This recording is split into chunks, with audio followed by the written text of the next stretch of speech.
আচ্ছা, তোমরা কি এমন কোনো আগুনের কথা কল্পনা করতে পারো যা শুধু শরীর নয়, মানুষের মন বা হৃদয়কেও পুড়িয়ে ছাই করে দেয়? আর সেই আগুনে কারা যাবে জানো?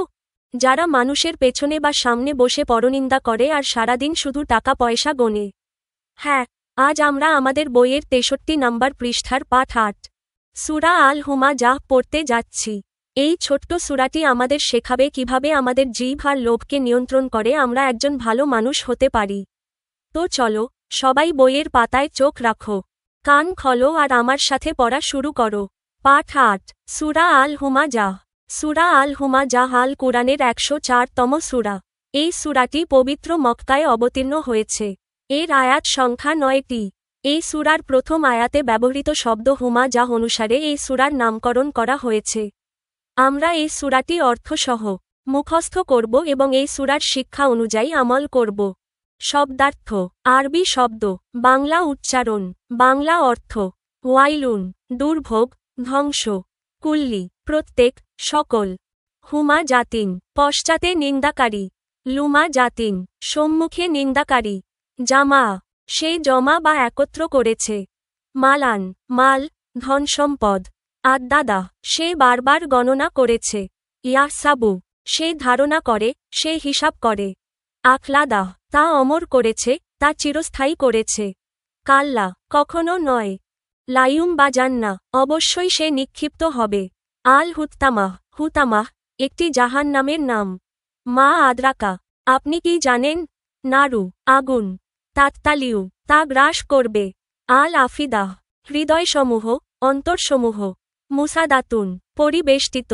আমাদিন, স্তম্ভসমূহ, খুঁটিসমূহ। মুমাদ্দাদাতিন, দীর্ঘায়িত, প্রলম্বিত। অনুবাদ: সূরা আল হুমাযাহ। বিসমিল্লাহির রাহমানির রাহিম। দয়াময়, পরম দয়ালু আল্লাহর নামে।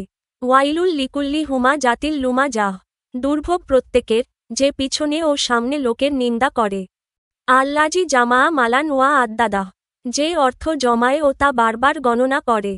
ইয়াহসাবু আন্না মালাহু আখলাদাহ, সে ধারণা করে যে তার অর্থ তাকে চিরস্থায়ী করে রাখবে।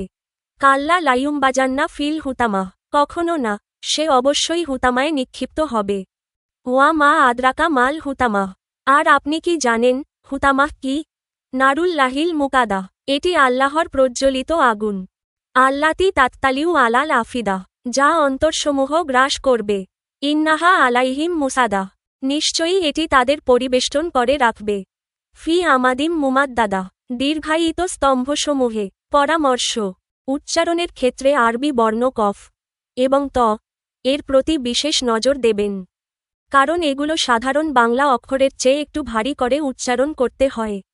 আপনার যদি এই সূরার কোনো আয়াতের তাফসির বা ব্যাখ্যা জানার আগ্রহ থাকে, তবে অবশ্যই জানাবেন।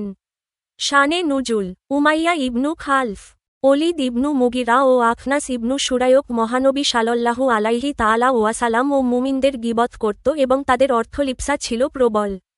তাদের এই অপকর্মের ভয়াবহ পরিণতির কথা উল্লেখ করে মহান আল্লাহ এই সূরা অবতীর্ণ করেন। ব্যাখ্যা: সূরা আল হুমাযাহকে দুটি অংশে ভাগ করা যায়। প্রথম ৩ আয়াত নিয়ে প্রথম অংশ এবং শেষ ৬টি আয়াত নিয়ে দ্বিতীয় অংশ। প্রথম অংশে ৩টি জঘন্য গুনাহের পরিচয় তুলে ধরা হয়েছে। দ্বিতীয় অংশে এসব গুনাহের শাস্তির কথা বলা হয়েছে। এই সূরায় বর্ণিত গুনাহ বা পাপ কাজগুলো হল: ক. পশ্চাতে বা গোপনে কারো নিন্দা করা। একে গীবত বলা হয়।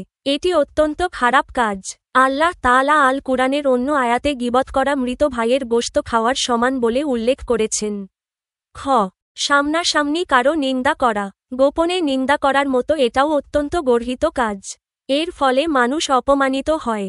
অনেক সময় মানুষের মধ্যে ঝগড়া-ফ্যাসাদ ও মারামারি সৃষ্টি হয়। গ. ধনসম্পদ জমা করা ও বারবার তা গণনা করা। একে এক কথায় অর্থলিপ্সা বা আয়ের লোভ বলা যায়। ধনসম্পদের প্রতি লোভী হলে মানুষ নানা অবৈধ পথে উপার্জন করতে থাকে। সে কৃপণ হয়ে পড়ে গরিব দুঃখীদের অধিকার আদায় করে না, জাকাত, হজ ইত্যাদি ফরজ ইবাদত পালন করে না, বরং সে সম্পদ জমা করতে থাকে এবং ধারণা করে যে এসব ধনসম্পদ তাকে চিরস্থায়ী করে রাখবে। এই সূরার দ্বিতীয় অংশে উল্লিখিত ৩টি জঘন্য কাজের শাস্তির কথা বর্ণনা করা হয়েছে। গীবত, পরনিন্দা ও অর্থলিপ্সা ৩টিই খারাপ কাজ। এগুলো কবিরা গুনাহ। এজন্য আখিরাতে মানুষকে জবাবদিহি করতে হবে। অর্থ মানুষকে অমর করে রাখবে এ ধারণাও ঠিক নয়, বরং সকল মানুষকেই মরতে হবে। তারপর হাসরের ময়দানে আল্লাহ তাআলা প্রত্যেকের হিসাব নেবেন। যারা দুনিয়াতে এ তিনটি জঘন্য কাজ করে আখিরাতে তাদের কঠিন শাস্তি দেওয়া হবে। তাদের স্থান হবে হুতামা নামক জাহান্নামে। হুতামার আগুনে ওই সকল ব্যক্তির অঙ্গপ্রত্যঙ্গ জ্বলবে, এমনকি তাদের হৃদয় বা অন্তরও ওই আগুনে পুড়বে। কোনো কিছুই আগুনের গ্রাস থেকে রেহাই পাবে না। নৈতিক শিক্ষা। সূরা আল হুমাযাহের নৈতিক শিক্ষা খুবই গুরুত্বপূর্ণ। এখানে তিনটি মারাত্মক গুনাহের বা পাপ কাজের কথা উল্লেখ করা হয়েছে। এগুলো হল গীবত তথা পশ্চাতে বা গোপনে কারো নিন্দা করা, সামনাসামনি নিন্দা করা ও অর্থলিপ্সা। এই তিনটিই নীতিহীন কাজ, অনৈতিক কাজ। উত্তম চরিত্রবান লোক এসব কাজ করতে পারে না, বরং নীতিবান হতে হলে এসব দোষ থেকে মুক্ত থাকতে হবে। অতএব আমরাও এসব দোষ থেকে বেঁচে থাকব। কখনো কারো নিন্দা করব না, আর অর্থের প্রতি লোভ করব না, বরং আল্লাহ তাআলা যে ধনসম্পদ দিয়েছেন তার উপর সন্তুষ্ট থাকব এবং প্রয়োজন মতো তা খরচ করব। বিসমিল্লাহির রহমানির রহিম।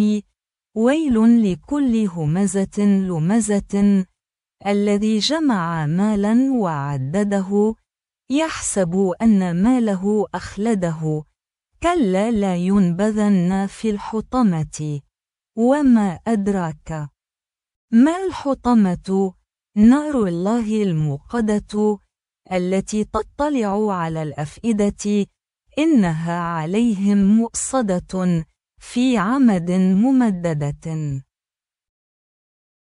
তাহলে চমৎকার এই সূরাটি থেকে আজ আমরা কি শিখলাম? আমরা জানলাম যে কারো পেছনে গীবত করা, সামনাসামনি অপমান করা আর অর্থের পেছনে অন্ধ হয়ে ছুটে চলা কতটা মারাত্মক অপরাধ। এগুলো আমাদের সুন্দর চরিত্রকে নষ্ট করে দেয় এবং পরকালে হুতামাহ নামক এক ভয়ানক জাহান্নামের দিকে ঠেলে দেয়। আসল নীতিবান মানুষ তো সেই, যে নিজের জীবকে নিয়ন্ত্রণে রাখে এবং লোভ থেকে দূরে থাকে। চলো আজ থেকেই আমরা প্রতিজ্ঞা করি, আমরা কখনো কারো নিন্দা করব না এবং আল্লাহ আমাদের যা দিয়েছেন তা নিয়েই সন্তুষ্ট থাকব। আজকের ক্লাসটি যদি তোমাদের ভালো লেগে থাকে এবং তোমরা গাইড বই ছাড়াই নিজে নিজে শিখতে পারো, তবে আমাদের চ্যানেলটি সাবস্ক্রাইব করতে ভুলো না। ভিডিওটি বন্ধুদের সাথে শেয়ার করো আর তোমাদের যেকোনো মতামত আমাদের কমেন্টে জানাও। দেখা হচ্ছে আগামী ক্লাসে। ধন্যবাদ।